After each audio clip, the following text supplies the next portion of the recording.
Good morning students.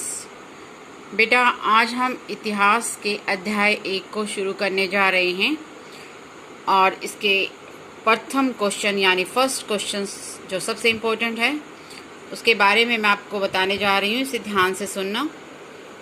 हमारा first question है, France में क्रांति की शुरुआत किन परिस्थितियों यानी किन कारणों से हुई। आधुनिक युग में जो हम बहुत बड़े बड़े परिवर्तन देख रहे हैं उनमें पश्चिमी सभ्यता अर्थात पाश्चात्य सभ्यता को हिला दिया था। उनमें से फ्रांस की क्रांति जो सन 1789 में हुई थी वो बहुत ही नाटकीय और बहुत ही जटिल यानी उलझी हुई परिस्थितियों में हुई थी। इस क्रांति ने न केवल फ्रांस को ही बल्कि पूरे विश्व के जनजीवन को प्रभावित किया था।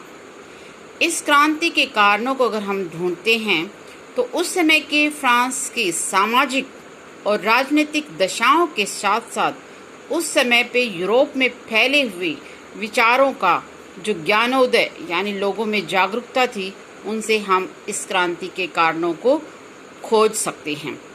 कुछ विद्वानों का ये मानना है कि इस क्रांति में नए विचारों का योगदान अधिक रहा, जबकि कुछ का मानना है कि ज्ञान के उदय के जो विचार थे उनकी भूमिका निम्न रही है।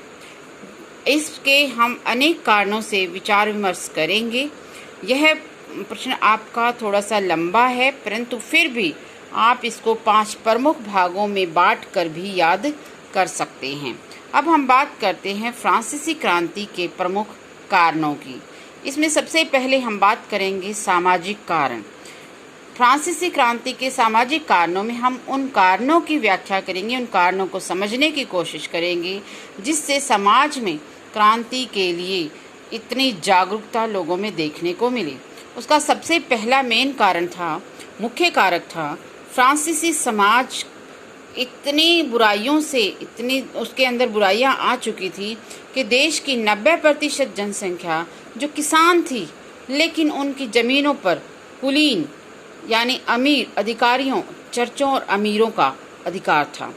दूसरा प्रमुख कारण था, जो कुलीन वर्ग थे यानी अधिकारी और चर्चों के पादरी थे, उन लोगों को अन्य लोगों से विशेष अधिकार प्राप्त थे जो कि बहुत ही हानिकारक थे।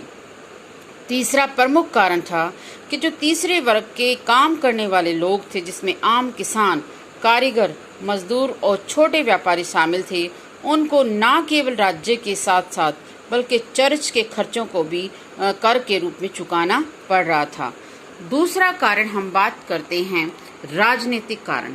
क्रांति के समय फ्रांस का सम्राट लुई 16वें था, जो कि निरंकुश यानी जिस पर कोई रोक लगाने वाला नहीं था, बुद्धिहीन और अपने दायित्वों से यानी अपनी जिम्मेवारियों से उदासीन रहने वाला एक सम्राट था। उसे अपने राज्य की जनता से कोई मतलब नहीं था। दूसरा मेन कारण राजनीति कारक ये रहा है, सम्राट की पत्नी शासन के कार्यों में बहुत ही ज़्यादा दखलंदाजी करती थी और अपने चहेते यानी अपने रिश्तेदारों को शासन के बड़े बड़े पदों पर बिठाती थी। नंबर 3, सरकारी खजाना जो कि लोगों की मेहनत की कमाई से था, उस पर रानी और उसके चहेतों पर पानी की तरह बहाया जा रहा था। राजमहल में 15,000 से अधिक कर्मचारी ऐसे थे जो केवल राजा और रानी की जी हजूरी करते थे। जो कि चौथा पॉइंट है, जनता पर करों का बोझ इतना अधिक था। चर्च और कुलीन वर्ग के लोगों को करों से मुक्ति मिली थी, जो कि सामर्थ्य, उनके पास पैसा था, परंतु विशेषाधिकार के कारण वे कर नहीं चुकाते थे। कर चुकाने के लिए जनसाधारण यानी आम किसानों पर ही करों का बोझ बहुत ज़्यादा था। इन कारणों से फ्रांस में क्रांति हुई।